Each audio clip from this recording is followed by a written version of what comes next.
seem like the type to love 'em, leave 'em, and disappear right after the song. So give me the night to show you and hold you. Don't leave me out here dancing alone.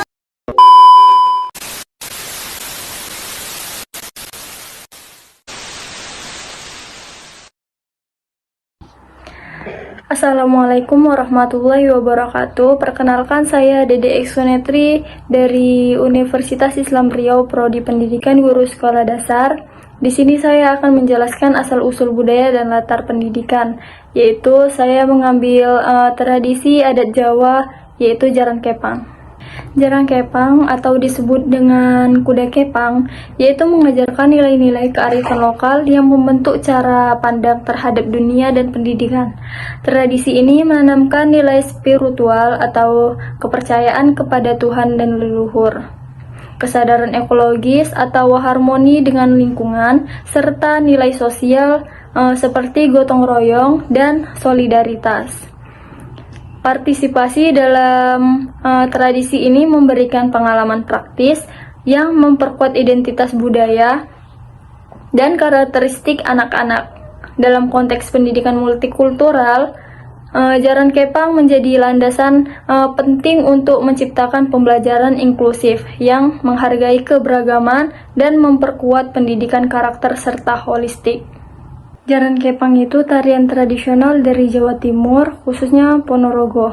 Penarinya naik kuda mainan yang dibuat dari anyaman bambu atau rotan, dihiasi warna-warni, dan rambut kudanya dari tali plastik yang dikepang. Makanya disebut Jaran Kepang atau artinya kuda kepang. Contohnya seperti ini, dan videonya seperti ini.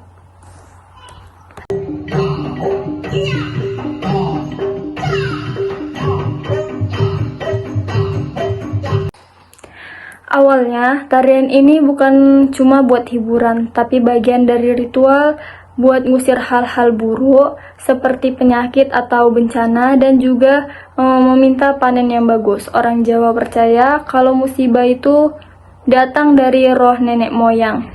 Jadi lewat tarian ini mereka berharap desa tetap aman.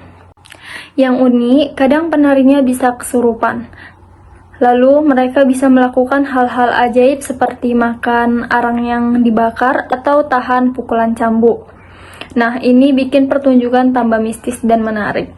Sekarang, Jaran Kepang masih populer dan terus dilestarikan, terutama di Dusun Garut, Kecamatan Kandis ini. Banyak kelompok seni Jaran Kepang ini yang memadukan tarian ini dengan musik modern, supaya tetap keren dan disukai anak muda. A few moments later. Baik, selanjutnya saya akan menjelaskan tentang refleksi pribadi saya. Yang pertama itu, budaya saya membentuk cara saya memahami dunia, terutama dalam konteks pendidikan, yaitu sebagai orang yang tumbuh dalam perkarangan masyarakat budaya Jawa. Saya terbiasa dengan nilai-nilai seperti sopan santun, rendah hati, dan menghormati guru. Nilai-nilai ini membuat saya melihat pendidikan bukan hanya soal pelajaran, tapi juga tentang membentuk sikap dan budi pekerti. Selanjutnya, pertanyaan kedua, pernahkah saya menghadapi stereotip atau diskriminasi dalam pengalaman belajar? Selama mengikuti program Kampus Mengajar 7 di SDN 176 Pekanbaru, saya menyadari bahwa stereotip atau diskriminasi masih ada dalam lingkungan belajar. Misalnya, beberapa siswa yang berasal dari latar belakang ekonomi rendah sering dianggap kurang mampu secara akademik. Ada juga siswa yang pemalu atau pendiam sering dianggap tidak pintar, padahal mereka hanya butuh pendekatan yang berbeda.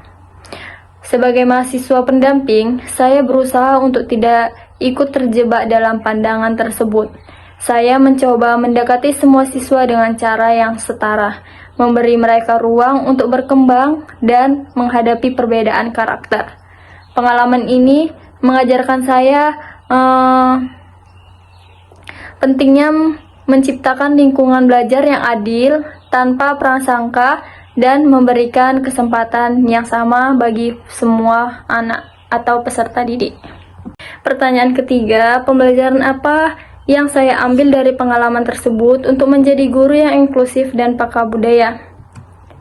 Selama mengikuti kampus mengajar, saya belajar pentingnya memahami latar belakang siswa. Misalnya, ada siswa yang pendiam karena minder dengan kondisi ekonomi dan ada yang aktif tapi sering disalahpahami.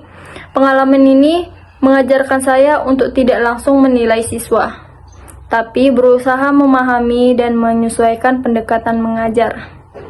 Sebagai calon guru, saya belajar bahwa sikap inklusif dan peka budaya berarti memberikan ruang bagi semua siswa untuk berkembang tanpa diskriminasi. Saya ingin menjadi guru yang mampu menciptakan kelas yang adil, terbuka, dan menghargai perbedaan. Visi saya sebagai calon guru adalah membangun ruang kelas yang inklusif dan menghargai keberagaman, di mana setiap siswa merasa diterima dan didukung untuk berkembang tanpa diskriminasi. Baik, sekian dari pemaparan mengenai asal-usul budaya dan latar pendidikan yang saya sampaikan. Sekian, wassalamualaikum warahmatullahi wabarakatuh.